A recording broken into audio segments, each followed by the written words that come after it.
This is the I Read Comic Books podcast, the very best podcast for regular comic book fans. I am your host, Mike Rapin, and joining me this week, two lost souls looking to transit across the galaxy. This week, I am joined by Kait Lamphere. Hello. And Nick White. Ooh, navigate me across this galaxy, digital Charon. It's Thank Charon, you. Thank you, it? Nick. Isn't it? Hey, I think Did so. I pass Charon, mythology Charon. class?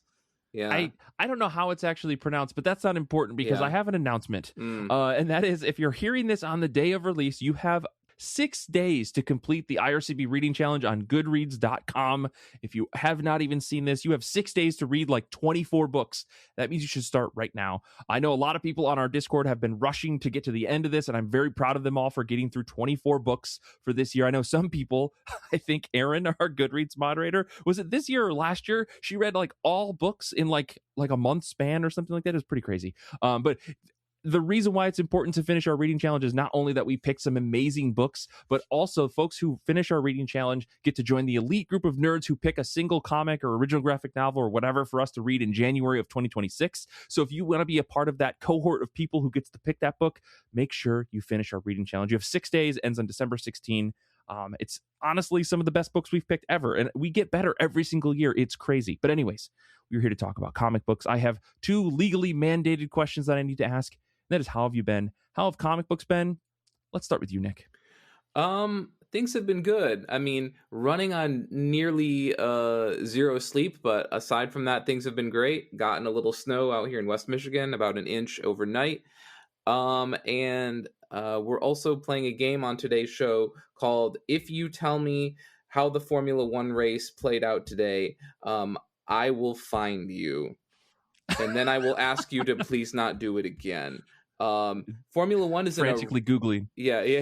You can figure it out. The race was at like 7 a.m. You can change the future. No, big deal today because Formula One actually went into the final race of the season not knowing who the Drivers' Championship will be. I know that sounds like, well, gosh, Nick, don't you think this, if it's such a great sport, shouldn't it be as competitive as it could be all the time and not have this happen? No, frequently 4, 5, 6, 7 races out before the end of the season, the winning driver has amassed enough points that we can already mathematically call him the champion. I know, anticlimactic, right. Yeah, 100%. Not great. We are in a crazy year where 3 people could actually win the championship today. So very exciting. It probably won't go the way I want. But you know, this show is only 45 minutes to an hour long, so I really can't get into the rest of that. But I did also... that's up to you guys. Yeah. We could record for 2 hours, pivot. 3 hours, who knows? Fuck it, we pivot. Look, we're going to do a Patreon exclusive. We're going to talk about the Formula One 2025 season. Everybody sign up now. It's going to be good. We're going to head out now, guys. We're going to add a new tier actually, to the Patreon. Yes. This is great because Kait doesn't know anything about Formula One. I know enough to be dangerous, and Nick is our expert. Yeah. So this is perfect. I think this is great. Maybe we'll see. I'm going to put that in the show, in the credits. Maybe we'll record a 4-hour post credits as we go over every minute of the Formula One. By the end, Kait, you're going to have all 20 drivers memorized. We're going to get there, and all 10 cars. It'll be real great. No. Anyways, Nick, what have you been reading? Please tell us. Yeah, so I'm not on with Zach again, which means I don't have to run the risk of picking the most niche of reads and then having him also pick it. Although maybe this is when like Kait suddenly reveals, as I not look at the notes well enough, that like she also read the same book, but I doubt it. Sure. This does not seem like a Kait book. Maybe I'm wrong. Kait contains multitudes, right? So yes. I read EC Outlaw Showdown #1.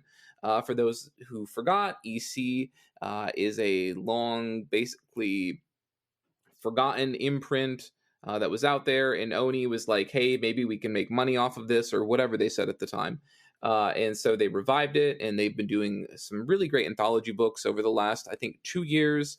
They've done sci-fi flavored ones, they've done horror flavored ones, terror flavored ones, thriller flavored ones. Nick, what's the difference between those 3? I can't tell you effectively enough, but they recently did one, a Western book called Outlaw Showdown, and I think it's $8.99, which is just, we could get into this. I could talk about this forever. Like, it's like 56 pages. And if you're like, well, a 23-page Marvel book is like $4.99, it's probably even way more at this point. That's how out of touch I am.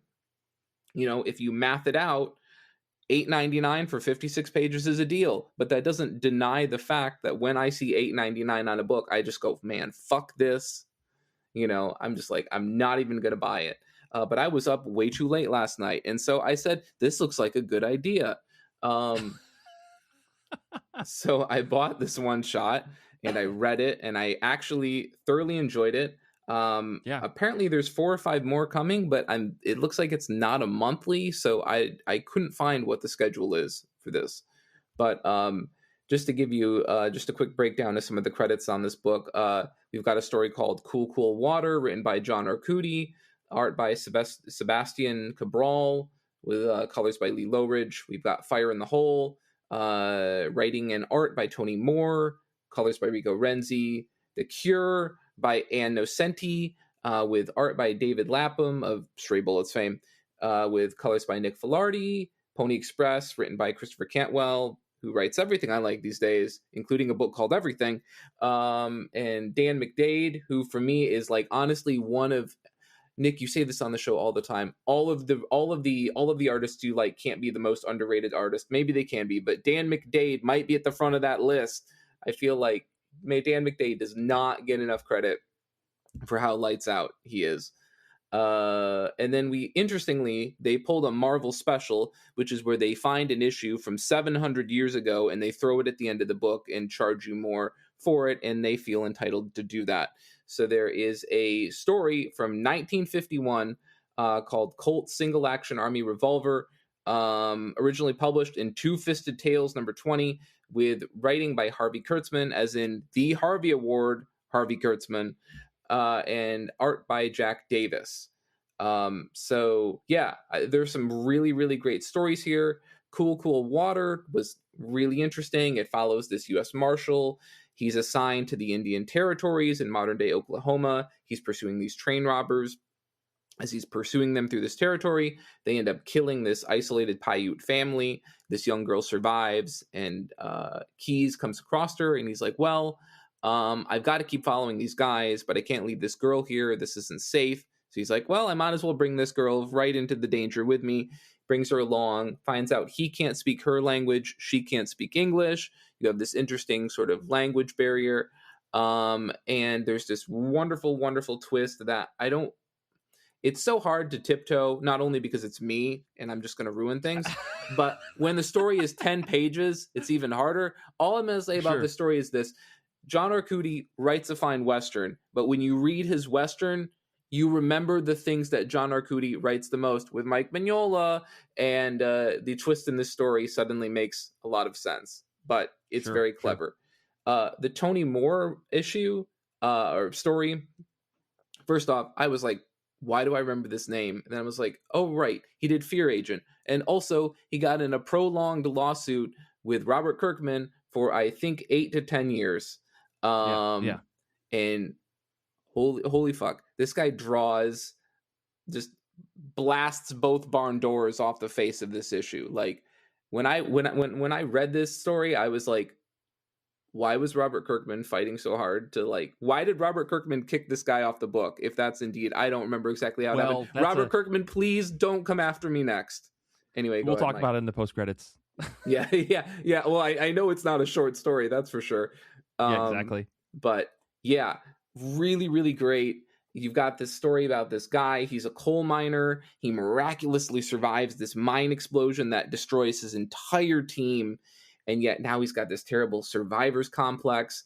And he lives amongst all of these families of all these people that he used to work alongside.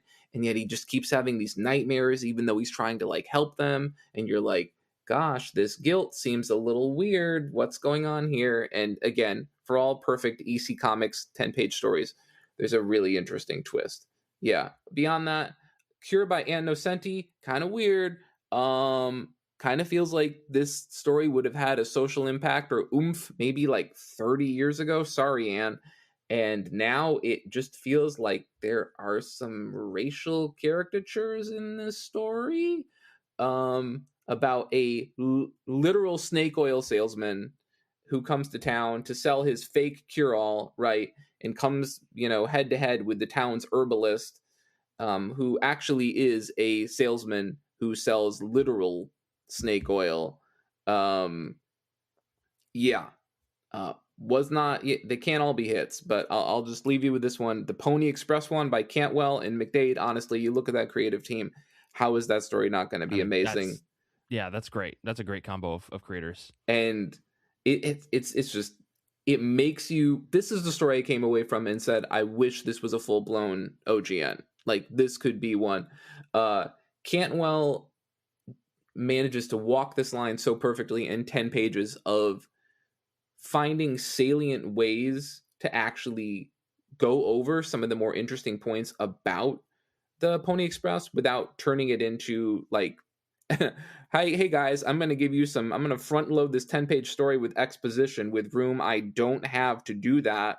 And maybe not actually tell a story, but really, really fascinating, especially because I think a lot of people don't know or forgot that like the Pony Express literally only lasted like 17 months and went bankrupt. Like, this was not a thing that went on for years. It's this 1.5 year long thing that went bankrupt because literally, hey, if we have 18 million horses and you just travel 10 miles and then get a new horse, this isn't going to last forever. But it's been so romanticized that it's just become this thing. So really fascinating story about basically like this primitive version of express mail service. Beautiful story. Because it's Christopher Cantwell, it does involve something terrible and tragic. And then like I was kind of like, do I give a trigger warning for something that is basically the reveal on a 10-page story that will also ruin the story? No. And I can't. Nick, no. So all I'm going to say is if you've read other Christopher Cantwell and you know the sorts of emotional trauma that he can heap upon you, he still manages to do it in 10 pages here. Okay? Great. It's funny, Nick, this EC comic, it's funny, everybody that has read these EC books that Oni has been putting out have been like, they're killing it. They are doing something incredible with these, like even the 12-issue long ones, like they're all single issue stories, but like I just want the collection to read through this like at my own speed, right? Like collecting $9 books for 12 months straight is very different than me buying like a $60 or $70 collection of this. I'm glad to hear that they've put out another one that rules. And like, I mean, I think we've talked about this many times on the show. Like, we love Westerns here. Like, we need more Westerns in comics. So like, I'm glad to see that they're trying something that isn't just, Brubaker and Phillips doing a Western or somebody else, it's already big and notorious for this kind of stuff doing a Western. It's great to hear. Yeah. And it's nice to see them branch out. I mean, this is still like not the most niche of niche genres. Like, hey, EC Comics, make a romance series, you cowards. Let's do it. If we're gonna dig up all of the old dead genres of comics that were once highly popular, let's go back. Let's do romance. Let's do true crime, you guys. Come on.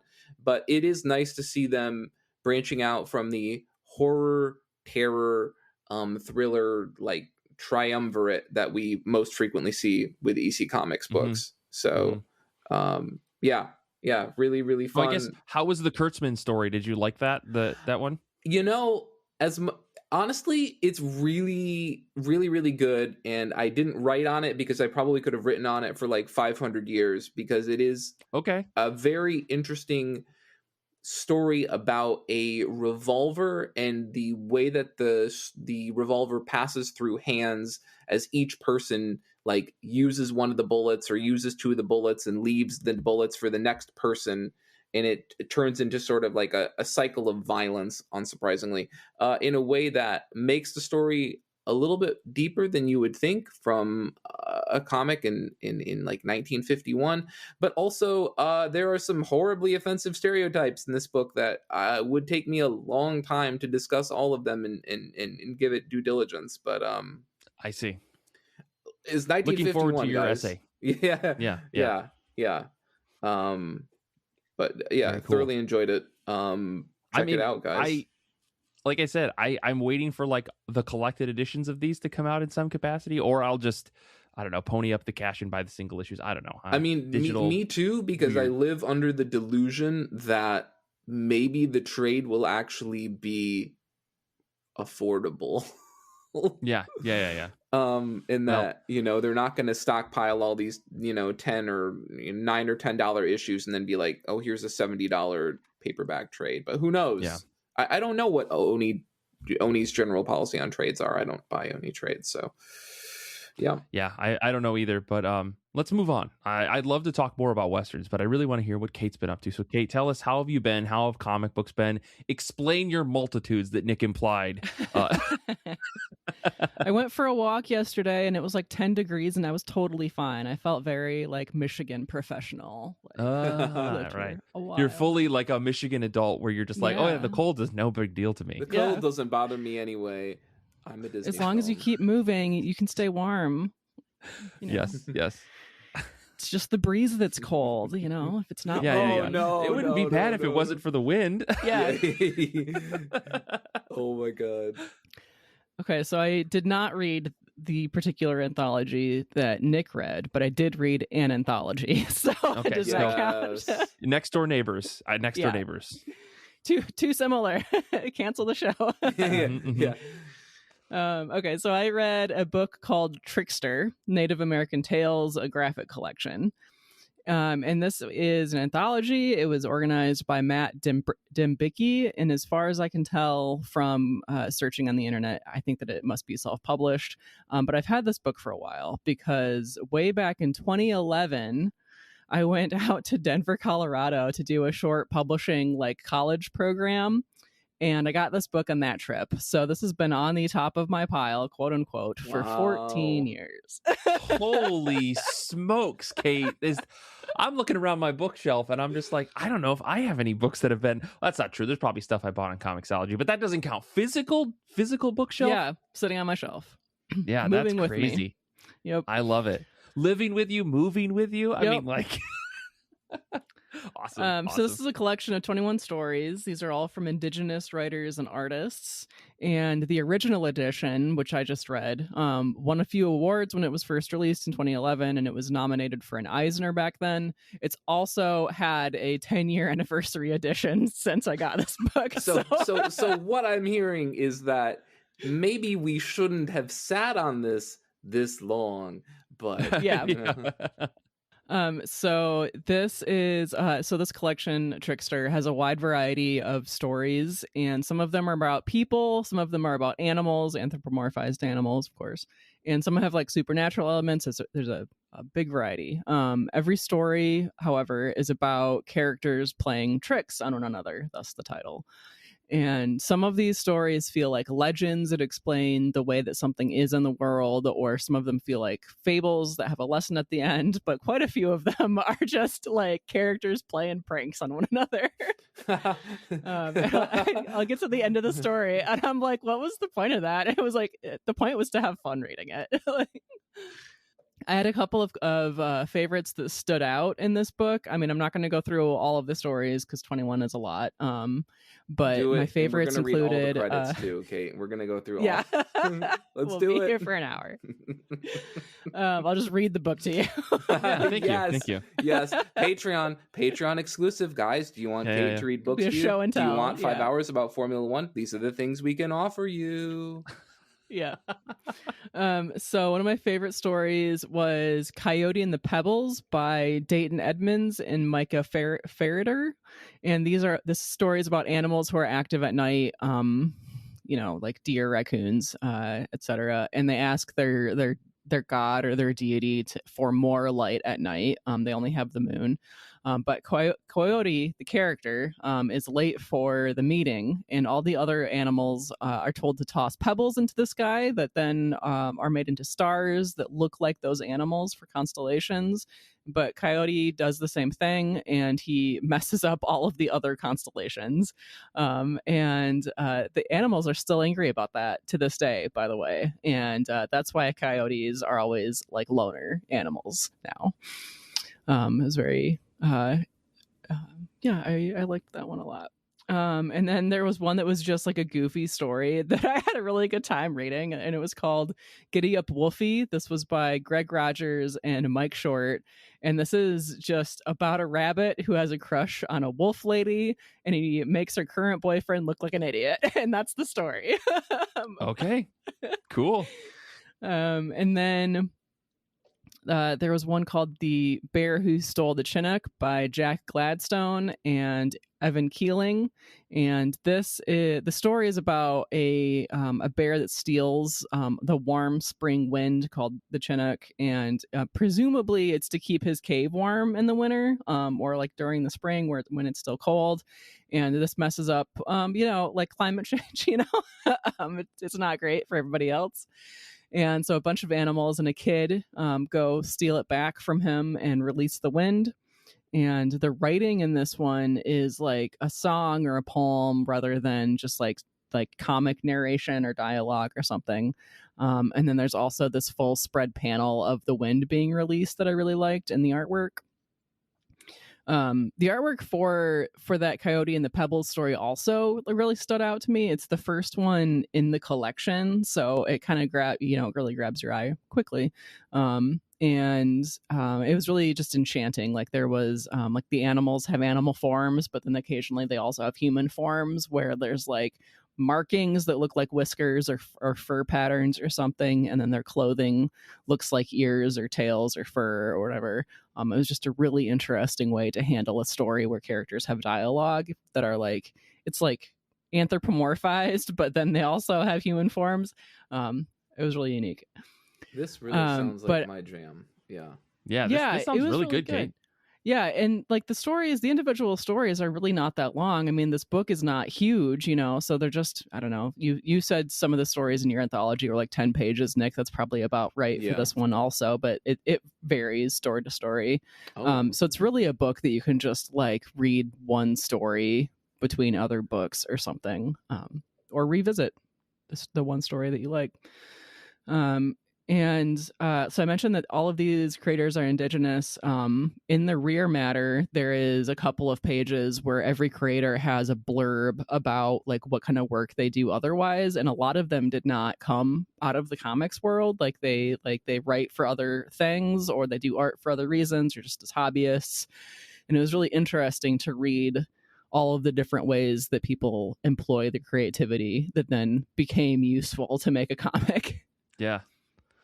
That's really interesting to hear that, like, you read a collection of comic stories from people who are not typically comic writers or artists. Yeah. Like that's, I find that I think you could probably comb through the backlog of our show. And we talked many times, I think Nick to a certain degree more than others, about the, issue sometimes where somebody who comes from a non-comic background jumping into comics, sometimes it doesn't connect or flow very well. But it sounds to me like for the most part, this collection worked for you, and like they were able to, like, I think it's even a larger challenge to deliver like a short story that is concise within the number of pages that you have available to you. So like I wonder, I mean, the Matt Dembecki, I think you said, who did the collection, I wonder if like there was a big editorial oversight to make sure that everything worked, or just like these people are just naturally gifted. I don't know. I'd be curious to know like how that all came together.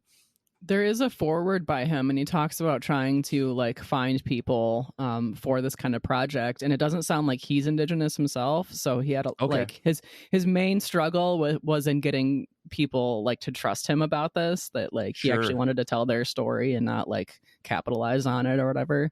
Gotcha. And the book seems to have staying power, like they had a new edition, and it's been around. It's shown up on lists like recently, recommended reading lists. So, well, cool. Thanks for bringing this to our attention. I'll have to put this on my list. This does sound really cool. I'm into it. And just make a brief addendum on Mike paraphrasing something I said multiple times a long time ago.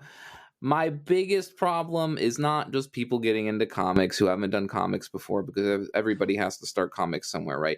It's when prose writers get into comics and they think that because they put words on a different sort of page that they're going to have, no issue. And a lot of times it's bad. So, Mike, when we're going to speak bad about a group, just let's make sure we're very specific and we call them out specifically. You're right. So I was not writers. specific enough. Yeah, I agree. Thank you. Okay. Okay, well let me talk about a book that I read this week, or I read recently. I read actually a lot of stuff that was just like fine. I don't know if you guys go through these like no pun intended, waves of things. Yeah. I've been reading books that have just been fine, and they're not bad, but they're just like things where I'm like, I don't know if I want to talk about this because like I don't have enough good to say about it, but I don't really have anything bad to say about it. You know, they're just like fine comics. You don't want to artificially boost it up, but yeah, I hear exactly. You. Yeah, exactly. I feel like I accidentally do enough of that, so like I'm trying to be honest with everybody here on this show. Okay, after 10 years, I figured I should finally start to be honest. Not now, yeah. Kait finally reads a book, and you decide to be truthful. Yeah, why not? Right. Exactly. But I did sit down and read this book last night. Like I was really trying to find something that like could really like grip me. And this book totally slapped me in the face. I'm so glad that I just happened to stumble upon it in my massive folder of Kickstarter comics. And Nick, before you say anything, don't worry. Anybody can read this comic right now.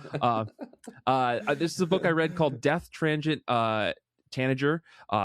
I read issues number 1 through 3. This is by Carl Kerschel, who is a creator who is very prolific, but I think I've never read a comic by him before. He's done a bunch of DC comics. He's done a bunch of other stuff.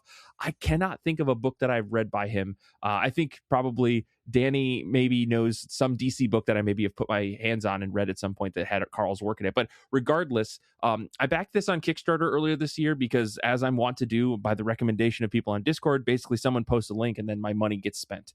But at this point, Paul G has become my own personal influencer because every book that he has told me to back, I usually end up liking quite a bit. So thank you, Paul, for your recommendations. They have been killer over the last year or two. But what I can say about this book is, first off, Carl Kerschel's art is incredible. If you go to carlkerschel.com/death-transit-tanager, you can see this book in its entire glory. This will be in the show notes. You should go check this out. You can read all 3 issues for free on his website. This is the art that Carl puts out should immediately get you interested. It's like a combination of incredibly detailed line work and beautiful character design that taps into like the bodysuits of things like Gundam and Metroid and gives you a ton to look at. But there's a manga vibe to it that I could not step away from. I couldn't say like, oh, this is just a black and white comic. But no, there is something that Kerschel is doing with like the page layouts and like the pacing of this book that made me feel exactly like I was reading a manga like volume or manga issue or chapter. But the thing that really got me hooked on this is not just Carl's art, but like the subject of the series is very cool. Like it's about a young woman who has a strange gift that travels the galaxy to help lost souls find their way home. And for instance, in the first issue, there's this old man that she's with, and she's trying to basically find his body. And a little bit of a spoiler there because you don't really know what's going on until she like comes across this body. But regardless, the series is about these people whose job it is to like souls find them, and then their job is to find their bodies, reunite them, and kind of like let them pass on in life. How that happens, why that happens, we have no idea. Kind of. It's very much like Ghost, actually. But yeah, this is another book though that has me hooked by barely explaining the world and just kind of tossing me into the depths of the story, like a Hellboy or a Big Ass Sword or a Frog Knight or a Crimson Fall, books that I've talked about here on the show in the last year or so. I'm clearly a sucker for these kinds of stories, but I think the hardest part about these types of books is that there is a very, very fine line that needs to be written in order to make sure that these books are compelling. You need to have interesting characters. The subject matter needs to be delivered in such a way that I don't feel like I'm getting nothing, but I'm not getting too much at the same time, right? Like you can look at Mike Mignola's Seeds of Destruction, Volume 1 of Hellboy, and say, this is the perfect like example of how you tell a story like that, where there's action and there's an interesting character and there's something quirky going on here and you can't quite put your finger on it, but you need to know more after that first issue of reading it. And that's exactly how I felt after reading just the first issue of Death Transit Tanager. I think the first 3 issues that I read, that's the first 3 that are available. They follow our protagonist, Tanager, as she attempts to help these lost souls find their way home. And the story, each issue concludes with like has a conclusion, but there's such open-endedness that like I was starving. I needed to have more. I didn't feel fulfilled, and yet I dove right into the next issue. So at the end of issue 3, when we really start to get into like a more, okay, there's a storyline here rather than just one-off stories, I was like, how is there not another 100 issues of this series already? and it's because Carl's just doing this on his own. He's just publishing it on his website, and then every once in a while he does a Kickstarter to like get physical goods out to people. But I found this entire thing super compelling. Tanager is such an interesting character. I mean, everybody loves an underdog. She's like the lowest of the low on the rungs of people who do this type of work. And she's constantly just like has bad luck in terms of things going wrong. And I think Kershaw writes her in such a way that I'm just like, I've like just love to read about what is happening with her, because clearly there's an entirely rich world going on around here in this cyberpunkish future space-faring universe where people are able to travel across the galaxy using like city bus style ships, but some people have their own individual ships. There's clearly rich and there's poor, and like it's an extrapolation of the world that we live in today, but with enough shiny bits that I feel like, oh, this is fun. This is very, very fun. But yeah, I really think that everybody should check this out. You can read this all for free. I think you will love it as much as I did, and then we can all get in on the next Kickstarter that was very successful. I hope the next one that comes out is very, very successful. But yeah, go to Carl's website and check this out. It's Death Transit Tanager. It's incredible. I cannot express how much I love this book. It was really, really good read. And again, shout out to Paul G for recommending this, telling me to get caught up because the Kickstarter came out. So this sounds really, really good. I hope it's a real book. Listen, this isn't like some random zine that I picked up in like a tiny comic book shop that there's 17 copies of. This is like a thing. It's on the internet. I promise it's real. But let's move on. Let's talk about comic books that are on the top of our pile, whether they are new or old or just something you're trying to get off your shelf. I want to shout out some of the folks that are hanging out with us live today. We're streaming this on riverside.fm, which is where we record things. You can tune in on Sundays. We're going to start, I think, broadcasting there instead of on Discord. But folks hanging out with us today are Paul G, who's reading Day Tripper, one of the two remaining books of our reading challenge this year. So shout out to Paul, who's probably going to finish this before the deadline. Danny, who's reading Absolute Batman number 15. I believe this is where we're getting into the Joker. He's finally showing up. And Zach is going to be reading Nailbiters Volume 1 and 2. I was telling Zach before we started recording today, that series Nailbiter could be like our next Patreon series. I could probably talk at length about that. I think Nick could as well. So maybe we'll see what's happening next year. But Danny said that he's going to leave because he needs to go watch the Jujutsu Kaisen movie. How dare you, Danny? Have fun. But let me kick things over to Kait. What is on the top of your pile this week? On the top of my pile is Tokyo These Days Volume 2. This is by Teo Matsumoto. And this series, it's a whole series. It's won a bunch of awards, including an Eisner this year for Best U.S. Edition of International Material from Asia. Nice. So this has gotten a lot of attention. And the story is about a longtime manga editor who retires after a long career that he's not entirely happy with. So you'd think that he's going to take a break from manga now, right? He's just going to like take a little bit of time for himself. No, that's not what happens. In Volume 1, he starts putting together a team to make like one exceptional manga that he can finally be happy with. And Volume 1 is actually a pretty chill read. The art feels a little unpolished maybe, but I think that that's kind of part of the charm of the book. It really contributes to this story that's like ultimately about the act of creation itself and like learning how to create a manga that when he's only like edited manga up to this point. And from the descriptions of it, it sounds like Volume 2 is going to be about how this endeavor is maybe not going super smoothly. So I'm looking forward to reading this one. And I also really like the covers of this story. I mean, you look at the covers and you don't really know what this book is going to be about. Like Volume 1 had a picture of a bird on it, and that was it. Yeah. And it's like, okay, what is this story actually about, you know? But I think that once you read it, it kind of makes sense. Like there is a bird in the story, but also just like the feeling of like, this is like a slice of life. It's kind of chill. I think that the cover suits the story once you know what it's about. Kate's just been spoiled by the mangas that are like, I am a 5-year-old demon overlord that has been transported into modern day society and now must run my family's shrimp cocktail street cart, right? And Part 3, shrimp cart turns over and floods the street. Right. I read the first whatever of Tokyo These Days is free on Viz and absolutely loved it. I think that was when we were doing a show based on awards or Eisners or something, and just I need to go back and finish it because I thoroughly enjoyed that. I thought it was great. Yeah, I think, Nick, you had talked about this at some point, Yes. and I was like, oh, what am I doing not reading this book Yes. right now? So What am I doing not I think I finishing it? definitely, yeah, I think I need to read this. Kait, I've heard so many exceptional things, not just from you, but from other people. Like, this is my sign. I think this is the next weird little one-off manga that I read. I don't know if this series is ongoing or if it's still continuing, but like, screw it. Who think cares? it's done after 3. I think there's only 3 volumes. I think. Oh, no. Yeah. Then I'm buying it right now. There's 3 volumes on the Viz website. I don't know Yeah. if there's more later. Okay. Damn. How dare you guys keep giving me good books to read? I'm so mad. Yeah, it's not like that's why you started the podcast in the first place or that's anything. not why. I don't know. That's not Why can't you just review shit? Yeah, this is next year is just going to be all negative reviews. That's all Yeah. we're going to do is a comic books you Nice should pivot. read. Nice pivot. I yeah. hate reading comic books, right? That's been our Comics are bad. mythical series. You're not that great either. Comics are bad and No. fuck you. Yeah, That's what our new that was gonna be t-shirt's my going to number be. 2. Goddamn, you're thinking it's such a good idea. Such a good line. Well, let me talk about a book that I'm reading next, and then we'll get to yours, Nick. All right.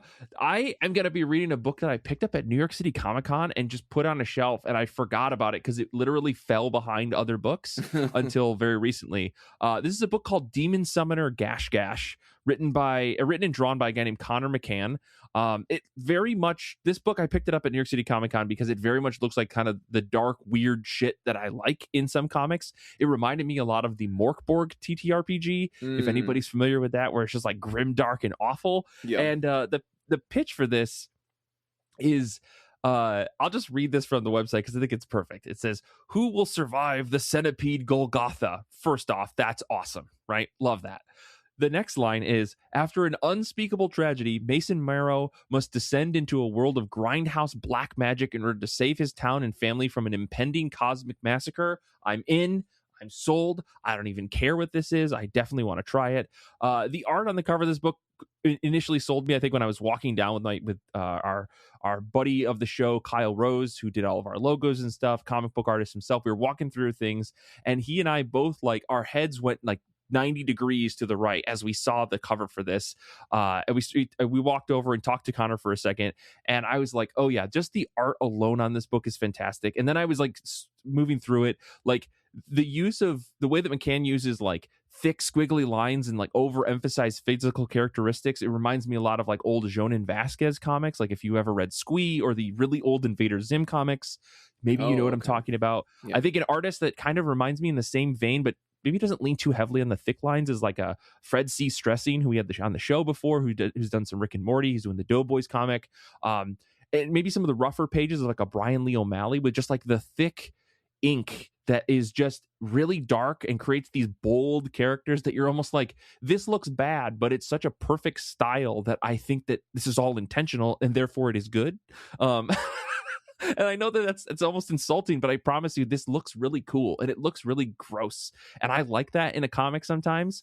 Yeah, I don't know. This is the sick amount of like there's this sick amount of creepy and funny horror, absurd violence thing that I think is tied into the whole book. I think I'm either going to seriously love this more than anything else, or I'm going to find it to be utterly dumb, but I will probably read it to the end because sometimes that's just fun too. So I love walking that line. I'm very excited to actually dig into this. I've got the copy on my bookshelf that I didn't bring over here to show you guys, but it's a big book. Like it's a full size, like as big as my head comic. So I'm very excited to dig into that. And if you look at the preview pages on his website, we'll put in the show notes as well.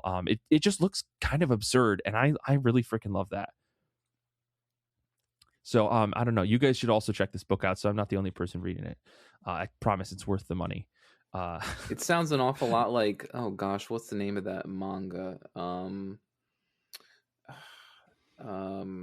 She did not a sequel, but a very similar book. Dorohedoro? Yeah, is that what you're talking about? Yeah, and yes, Dark whatever it is. Dark Dye. Yeah. Nick, it's so funny that you said that. I swear to God, I was gonna put that in my notes here. Yeah, but like I was like, I feel like that's a bit of a stretch, but it does have that same vibe of like especially visually, extreme violence and weird dark things happening. Like, I think that's probably right. Well, I'll let you guys know after I finish reading it, because I'm really excited to dig into it. I really am going to be trying to read the books off of my shelf. Now that I've expanded my library so that I can see everything in my office, now I feel like books that I haven't read are just like glaring at me, asking to be read. So, yeah. Anyways, Kait, I guess, or Nick, to wrap us up, what is on the top of your pile? Sorry, I think backwards. So for me, it's got to be Miss Truesdale and the Rise of Man, number 1. This is written by Mike Mignola. Interestingly, no co-writer on this one. Curious. Mike Mignola, of course, of Hellboy fame, BPRD, and, not to be outdone, Hellboy and the BPRD, all of them. Art by Comics Bad Boy and Can't Stop award-winning Jesse Lonergan. Of course, known for Drome, and slightly lesser known for Planet Paradise, and of course Hedra or Hedra. I'm sure he pronounced it on our show and pronounced it the right way, and one of those two is right, or maybe not. No, you're right. It's Hedra, I think. It's Hedra? Okay. I'll admit I didn't think we were going to get a sequel to 2023's Miss Truesdale and the Fall of Hyperborea, let alone one with the original creative team completely intact. In anticipation of this new book, I went back and reread the original miniseries. I think I understood it about as well as the first time I read it, which is to say I can give you a broad overview. We followed I dare you to try to do it in 5 minutes or less. Yeah. In this book, we follow the titular Miss Truesdale. She's the secretary for the Heliotopic Brotherhood of Ra. This organization is led by her sister, Tefnut Trayanis, the reincarnated Eugene Remy. We all know this. He's the founder of the HBR, and she's also the queen of Heliopolis. Do these sound like real words, or does this sound like something you hear with the call map, like moments before your eyes close? Because that's what it sounds like, folks. That's what it is. All right. Anyway, this organization is on the outs. They discuss her sister's like first incarnation, and then basically Miss Truesdale goes home and says, "Cool story, brah," falls asleep and has this long vision that basically proceeds for the next 4 issues. Look, like, the big TLDR I could have here is that, like, this is a book steeped in ancient Hellboy verse lore. It's very interested in Hyperborea, which is like the first race of men. And this has a lot to do with, like, basically how Hellboy's right hand, the right hand of Doom, came to be. Like, the TLDR would be, it's kind of involved in that, but, like, not even that directly.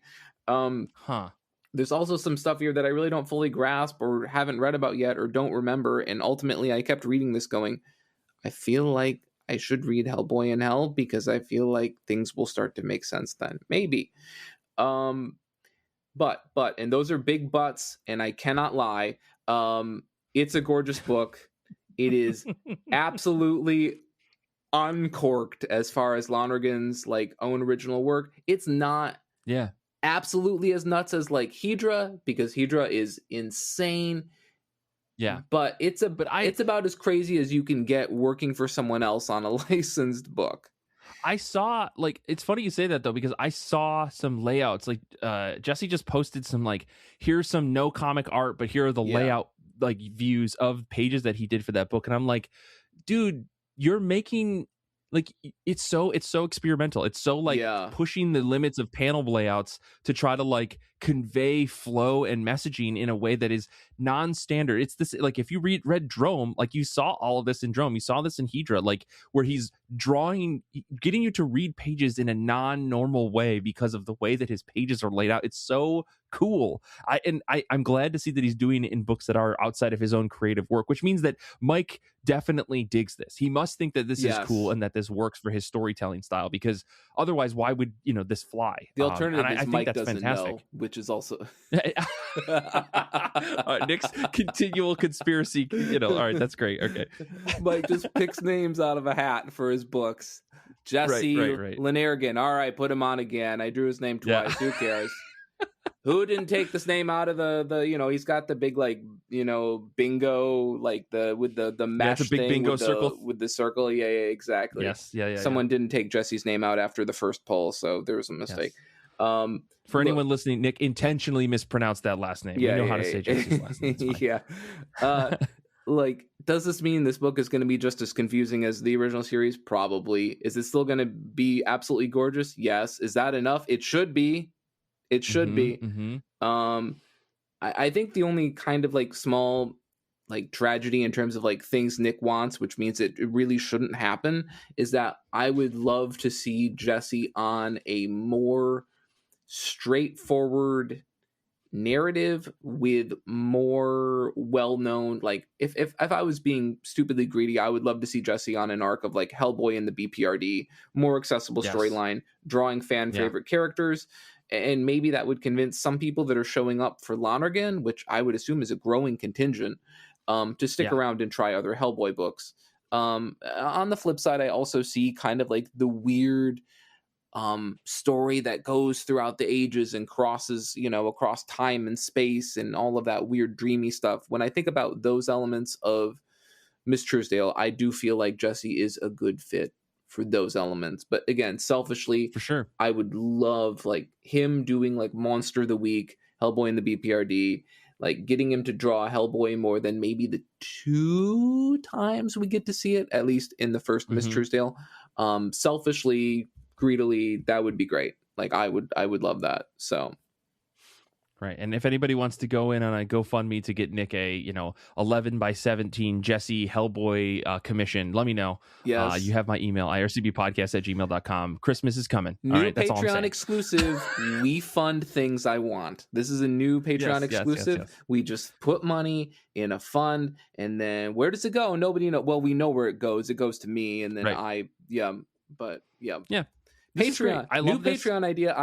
We give me money.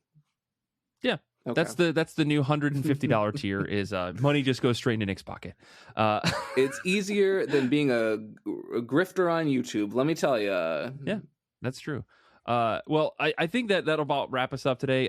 Kait, you should also read Miss Truesdale. I think you should just go in blind and let us know, because I know enough about Hellboy, again, just like F1, to be dangerous. Whereas I don't know if you've read much Hellboy before, but I think you'd probably have a good time. Jesse always tells a good time, or tells a good story, and Mike Mignola, his books are great. Okay, I've said this before, jokingly and not jokingly, but you could just redact the book. Sorry, Clem Robbins, your lettering is great, but you could redact the whole book and you would still have a weirdly enriching experience. And I say that genuinely. I've read just enough Hellboy to know that I like it, and then I haven't read like a bunch of it after that. So yeah, this one does sound like something I'd like. 2026 Patreon series, Hellboy from 1 to 12. That's what we do. And then we do follow-ups of From Hell, and we'll do extra credit as BPRD, like easy. We could do that in 12 months, right? We can get the whole show on board too. We'll do every single person on the show is reading all 12 volumes of Hellboy. We'll get Tia on board. We'll get Renee on board. I'm so excited for this, guys. Yeah, definitely nothing crazy coming up next year, I'm sure. So let's I think that's where we're going to wrap things up for today. Thank you guys for listening. I had a great time. It feels good to be back. I feel like I haven't been on the show a lot over the last couple months, and it's like every week I dread being on the show, and then I get on here and I go, oh no, this is what it's all for. This is what all my free time reading comic books and doing other things is for. So I'm glad to be back. Excited to finish out the year of 2025, which is insane. But for now, I think that's it. So thank you, Kait and Nick, for your time today. Thank you, Zach, for listening. Thank you, Zander, for being Zander and editing the show. And thank you to everyone out there listening. You are fantastic human beings. Until next time, comics are good, and so are you.